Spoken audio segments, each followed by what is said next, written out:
অনেকে এই কথাগুলো বলছো যে তোমাদের ডেলিভারি করতে, আমাকে জিজ্ঞাসা হয়েছে যে ডেলিভারি করতে গিয়ে কি অ্যাক্সিডেন্ট হয়েছে, প্লাস আরও অনেকেই বলছে যে ও মদ খেয়ে গাড়ি চালাচ্ছিল, আরও অনেকেই বিভিন্ন রকম কথা বলছে। বাট অ্যাকচুয়ালি কি স্পটে হয়েছে সেটা তোমাদের সাথে আমি শেয়ার করতে চলেছি। কারণ তো বন্ধুরা, আগামী দিন যে একটা বড় অ্যাক্সিডেন্ট ঘটেছে, যার জন্য আমার রেস্টুরেন্ট দুদিন ক্লোজ রয়েছে, দেখতে পাচ্ছ, আমাকেও দেখতে পাচ্ছ না। সেই যে ইনসিডেন্ট, দিব্যেন্দু যে ছেলেটার অ্যাক্সিডেন্ট হয়েছে, আমার রেস্টুরেন্টে কাজ করতো, আমার রেস্টুরেন্টে হচ্ছে সার্ভিসে কাজ করতো, প্লাস টুকটাক কিচেনে খাবার দাবার হেল্প করতো, মকটেল টকটেল বানাতো, সেই ছেলেটা আজকের আর আমাদের মধ্যে নেই। তো এই ভিডিওটা হতে চলেছে সতর্ক বার্তা যে তোমরা বাইক জোরে চালাচ্ছ, হেলমেট ছাড়া বাইক চালাচ্ছ, প্লাস যে ঘটনা ঘটেছে, অনেকেই এই কথাগুলো বলছো যে তোমাদের ডেলিভারি করতে, আমাকে জিজ্ঞাসা হয়েছে যে ডেলিভারি করতে গিয়ে কি অ্যাক্সিডেন্ট হয়েছে, প্লাস আরও অনেকেই বলছে যে ও মদ খেয়ে গাড়ি চালাচ্ছিল, আরও অনেকেই বিভিন্ন রকম কথা বলছে। বাট অ্যাকচুয়ালি কি স্পটে হয়েছে সেটা তোমাদের সাথে আমি শেয়ার করতে চলেছি। কারণ মানে জেনুইন ভালো ছেলে ছিল, ছেলেটা একটা R15 কেনে 1 মাস 1.5 মাস আগে, তাই তো। আর ছেলেটার ব্যাপারে একটা আমি ডিটেলস দিই কি করতো না করতো। ছেলেটার বাড়ি হচ্ছে উচ্ছেবোতা, ভগবানপুর, উচ্ছেবোতা, সাউথ 24 পরগনা। আমার বাড়ির থেকে খুব বেশি, A1 রেস্টুরেন্টে খুব বেশি হলে 5 মিনিটের ডিস্টেন্সে ভাইয়ের বাড়ি। ভাই একটা অনেক কষ্ট করে, অনেক মানে মধ্যবিত্ত বাড়ির ছেলে, খুব একটা বড় লোক বাড়ি না, মানে মোটামুটি টাকা পয়সার খুবই সংকোচের সাথে, তাও সে নিজের পয়সায়, নিজের চেষ্টায়, ইচ্ছায়, মানে নিজের চেষ্টায় সে 3 বছর টাকা জমিয়ে একটা বাইক কিনেছিল, নাম R15। যেই বাইকটা কিনতে সে টাকা জমিয়েছিল 2,25,000 টাকা। আমি তার সাথে নিজে গিয়ে তার বাইকটা আমি ছিলাম যেদিন ও বাইক কিনেছে, আমি দেখেছি 2,25,000 টাকা দিয়ে ক্যাশ দিয়ে কোনো বাকি ধার কিচ্ছু করে যায়নি। ও ক্যাশ দিয়ে বাইকটা কেনে, সাদা কালার R15। এই যে ফটোটা দেখতে পাচ্ছ, এই যে R15-এর সাথে, হ্যাঁ এই ছেলেটার কথা বলছি, এর নামই হচ্ছে দিব্যেন্দু।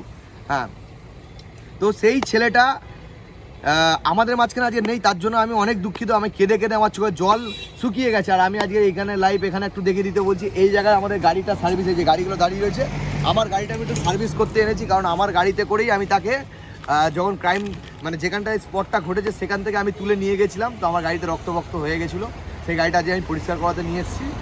কারণ আমার মানে ভাবলেই কেমন লাগে, যেই ছেলেটা দুদিন আগে অবধি আমাদের সাথে হেসেছে, খেলেছে, গল্প করেছে, আমরা এক পাতে ভাত খেয়েছি, মানে কি বলবো, সেই ছেলেটা নেই। মানে সেফ স্যার, খুবই দুঃখের বিষয় এটা, মানে দুঃখের বিষয়, মানে আমরা কেউ বিশ্বাস করছি না যে ছেলেটা আমাদের মাঝখানে নেই। তো তোমাদেরকে একটা কথা বলতে চাই যে তোমরা অনেকেই অনেক কিছু মানে সমালোচনা যেটা হয় পাড়ার মধ্যে, যে কি করে হলো কি না হলো, সেই কথাটা বলার জন্য এই ভিডিওটা করছি।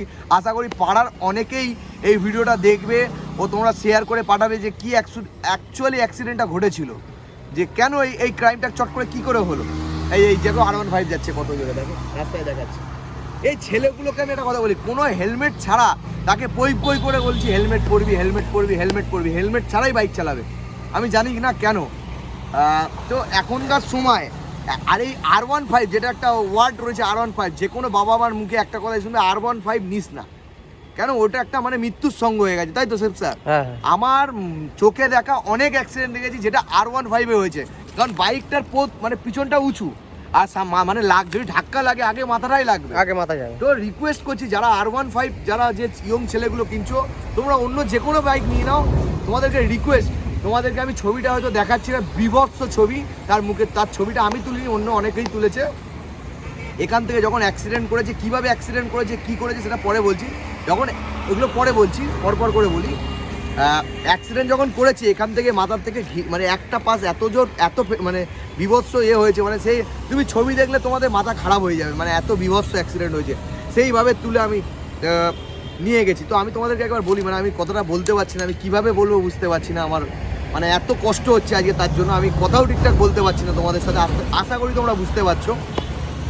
আমাদের এই রাস্তা দিয়ে যাচ্ছে, মানে আমার এখানে কাজ শেষ হয়েছে, আমার 11টায় রেস্টুরেন্ট ক্লোজ হয়, তোমরা সকলেই জানো, যারা আমার রেস্টুরেন্টের সাথে তোমরা জানো।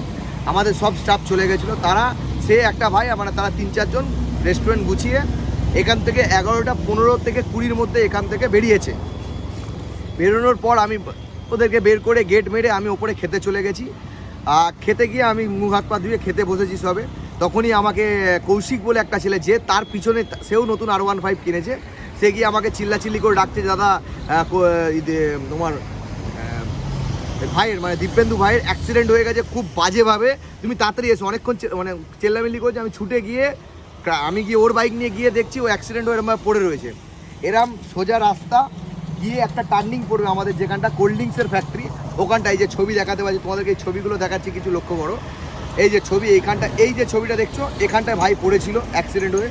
এই যে অ্যাকচুয়ালি যে রডটা দেখতে পাচ্ছ, এই রডেই তার মাথাটা লেগে অ্যাক্সিডেন্ট হয়েছে। এখনকার ছেলেরা হেলমেট টেলমেট পরে না, অনেকেই গাড়ি চালাচ্ছ, তোমরা হেলমেট পরছো না, অনেক বড় ভুল করছো। এই যে জীবন চলে গেছে, যে কত কষ্ট পেয়েছি, নিজের একটা ছেলে যখন মারা যাবে তখন তোমরা বুঝতে পারবে যে জীবনে কত কষ্ট, কত মানে ভিতর থেকে হাউ করবে, সেই প্রকাশ করতে পারবে না। মানে হাত কেটে গেলে না যতটা ব্যথা হবে, একটা নিজের মানুষকে মরতে দেখবে তার থেকে বেশি তোমার ব্যথা তুমি ফিল করবে। সে কথাটা ওটা না। এবার ওর যখন অ্যাক্সিডেন্টটা হয় এরকম রাস্তা ছিল, এই ধরো রাস্তা একবার দেখায় তোমাদেরকে। তো 6 তারিখ রাত্রিরে যে আমাদের অ্যাক্সিডেন্টটা হয়েছে, গাড়িটা কিছুটা এখান থেকে আসছিল, এসে এখানে এসে ধাক্কা মারে, এইখানটায় ঢুকে গিয়ে, এই যে গাছ ভেঙে গিয়ে ঢুকে গিয়ে কিছুটা এরকম জায়গায় অ্যাক্সিডেন্ট করে, এরকম জায়গা। আর এখানে আমি দেখাতে পারি লাইভ প্রুফ, এই যে চুল টুলো লেগে রয়েছে, আশা করি আপনারা দেখতে পাচ্ছেন, এই যে চুল লেগে রয়েছে দেখতে পাচ্ছেন। ছেলেটার মাথা এখানটা এসে ধাক্কা লাগে, এসে এখানে ধাক্কা লেগে এখান থেকে সোজা গিয়ে এই গ্রিলে ঘস্তাতে এখান থেকে আমি তাকে উদ্ধার করি। এখানটা এসে ধাক্কা মারে, যে তার জুতো এখনও পড়ে রয়েছে দেখতে পাচ্ছেন। আর এখানটা তার রক্ত দেখতে পাচ্ছেন, এখানটা হালকা দেখা যাচ্ছে কিনা জানি না। এখানটা থেকে আমি তার মাথা এরকম মানে গুটিয়ে পড়েছিল, এখান থেকে আমি তাকে উদ্ধার করি। আর তারপরে বাকি ঘটনা তোমাদেরকে বলছি। ঠিক এই জায়গাটা, লোকেশনটা এই জায়গাটা, ঠিক আছে? এখান থেকে ধাক্কাটা লাগে, আমি এখানে দেখাতে চাই। এই যে এই জায়গাটা চুল এখনও লেগে রয়েছে আমি ছেলেটা, এটা আমাকে যে নিয়ে এলো সে একবার দেখে গেছে, তাই জন্য বললো। আর ঘটনাটা ঠিক এরকম, এটা উচ্ছেবোতার আর নাজিরাবাদের মাঝামাঝি, এই যে এখানে স্টুডিও সামনে।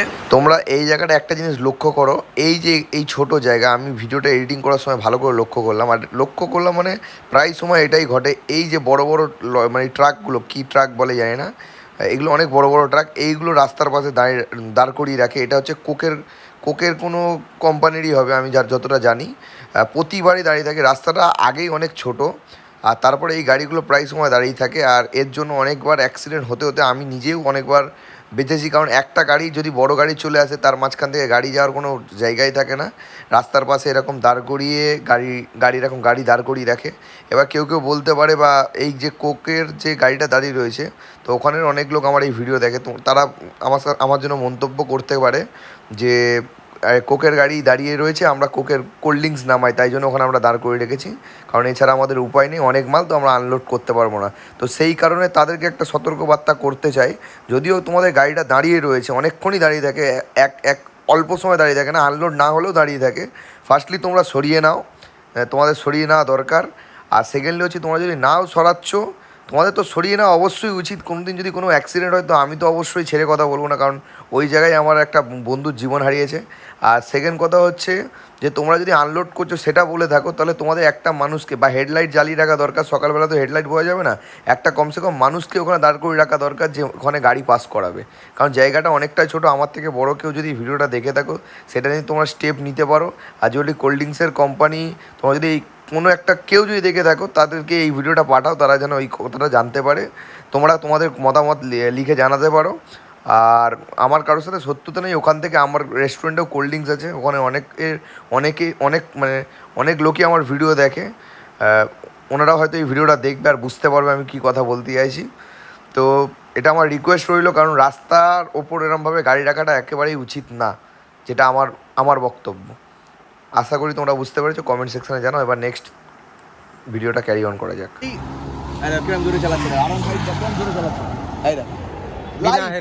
বিনা হেলমেটে, মানে এরা একবার পড়লে পৃথিবীর কোনো শক্তি নেই, পৃথিবীর কোনো ভগবান এদেরকে বাঁচাতে পারবে। আর একবার পড়লে প্রথম মাথা যাবে, আর মাথা গেলে পৃথিবীর মানে শরীরের সব থেকে বড় অংশ হচ্ছে মাথা। তোমরা বোঝার চেষ্টা করো, তোমাদেরকে হাত জোর করে রিকোয়েস্ট করছি, মানে তোমাদেরকে আমি হাত জোর করে রিকোয়েস্ট করছি, তোমরা হেলমেট পরে বাইক চালাও। দয়া করে যারা R15 কিনেছো তাদেরকে আমি রিকোয়েস্ট করছি, আর শুধু R15 না, যত বাইক চালাচ্ছ হেলমেট পরে চালাও। তোমাদেরকে আমি রিকোয়েস্ট করছি যে তোমরা আস্তে চালাও, বাইকটা আস্তে চালাও। তোমরা বুঝতে পারছো না কত, মানে একটা বাড়ির কেউ মরে গেলে তুমি তো মরে যাবে, কিন্তু তোমার পুরো পরিবারটাকে তুমি শেষ করে দিয়ে যাবে। তার পরিবারে, দিব্যেন্দুর পরিবারে বন্ধুরা কেউ নেই, দিব্যেন্দুর মা বাবাকে দেখার মতো কেউ নেই। দিব্যেন্দু একা বাড়ি, তাদের দুতলা বাড়ি, ভালো বাড়ির ছেলে, আবার বলছি ভালো বাড়ির ছেলে। তার ঠাকমা তাকে মানে কি বলবো, মানে মানুষটা মুখের দিকে আমি তাকাতে পারছি না। আমি গেছি, আমাকে জড়ি ধরে শুধু কাঁদছে, আমি আর তাকে কি সাহায্য করবো? অল্প কিছু যেটুকুনি আমার সামর্থ্য আমি সাহায্য করে এসেছি, কিন্তু আমি কি সাহায্য করবো তাকে? তার ঠাংমার মুখ দেখলে, তার কান্নাকাটি দেখলে তোমরা পাগল হয়ে যাবে। আমি সেই সব কোনো ক্লিপ নিচ্ছি না, কোনো ক্লিপ নিইনি, আমার মুখের কথা বলছি, কারণ আমার ভিডিও করার মতো আমি পরিস্থিতিতে নেই, কিন্তু তোমাদেরকে এটা সতর্ক করার জন্য আমি এই ভিডিওটা করছি। দয়া করে যারা যারা দেখছো এই ভিডিওটা শেয়ার করো, যাতে কোনো সাবস্ক্রাইব লাগবে না, কোনো লাইক লাগবে না, কমেন্টে তোমাদের মতামত জানাও যে বাইক তোমরা আসতে চালাও। তো যে পয়েন্টটা হারিয়ে গেছিলাম তোমাদেরকে বলি, অনেকেই বলছো উনি নেশা করে বাইক চালাচ্ছিল, তো কোনো নেশা করে না ছেলেটা। ভালো করে শুনে নাও, ছেলেটার নামে মরে গেছে, কেউ কোনো সমালোচনা করবে না। তোমাদের কাছে রিকোয়েস্ট করছি হাত জোর করে, তোমাদের কাছে আমি মানে হাত জোর করে বলছি, কেউ তার নামে এ করো না। সে কোনো মদ খেয়ে চালায়নি, সে কোনো গাঁজা খেয়ে চালায়নি, সে জাস্ট ঘুরতে একটু বেরিয়েছিল, তার পথ দুর্ঘটনায় সে অ্যাক্সিডেন্টে তার জীবন আজ নেই। তার নিয়ে কেউ কোনো সমালোচনা করো না। বলতে চাও স্যার? বলো, আমি এত কথা বললাম মানে অতটা বলে লাভ নেই, কারণ যে যেমন ইয়ে করেছে তার তেমনভাবেই যেতে হবে। কেউ বলতে পারবে না যে আমি এই টাইম পর্যন্ত বাগান, এই টাইম পর্যন্ত করবো। সে আমাদের দোকানে ছিল, কাজ করেছে এই টাইম পর্যন্ত আমাদের কাজ, দোকানে 11টা পর্যন্ত ক্লোজ হয়ে যায়। ক্লোজ হওয়ার পরে তারা দুজনে বাইক নিয়ে গেছে যে রাস্তা থেকে ঘুরে আসি, ঘুরে আবার বাড়ি চলে যাবো। তারা ওই রাস্তায় এসেছে, এসে দেখেছে যে একজন আগে বেরিয়ে গেছে, একজন পিছনে আছে। পিছনে যে আছে সে দেখতে পায়নি, যে সামনে গেছে সে পুরো ডাইরেক্ট গিয়ে অ্যাক্সিডেন্ট করেছে। যে পিছন থেকে গেছে সে দেখেছে যে ধুলো উড়ে রয়েছে, বাইকটা এক সাইডে পড়ে আছে, কিন্তু তাকেই দেখতে পায়নি। সে আবার রিটার্ন এসে গাড়ি দাঁড় করিয়ে তাকে দেখতে পেয়ে সে সেখানে কিছু না এ করে সে গাড়ি দাঁড় করিয়েছিল, কিন্তু কোনো গাড়ি সেই সময় দাঁড়ায়নি।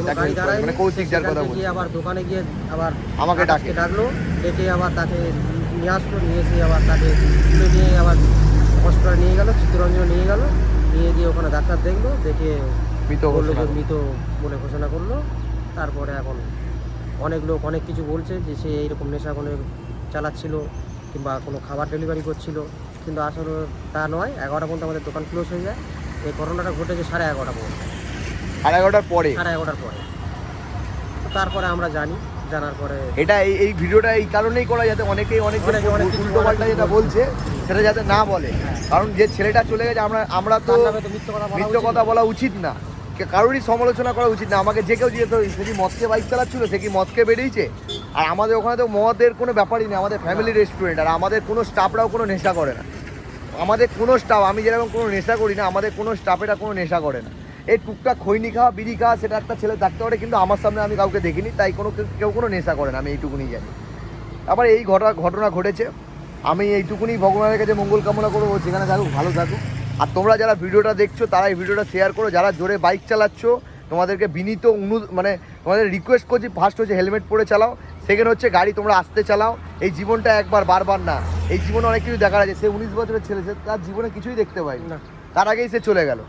তো তোমরাও আশা করি ভিডিওটা কি বলতে গেলাম বুঝলে তো। যতক্ষণ তোমরা জীবনে আছো ভালোভাবে বাঁচার চেষ্টা করো। রাখছি, অনেক কথা বললাম, আশা করি তোমরা বুঝতে পেরেছো। আসছি তো এখানে গাড়ি সার্ভিসিংয়ের জন্য ডাকছে।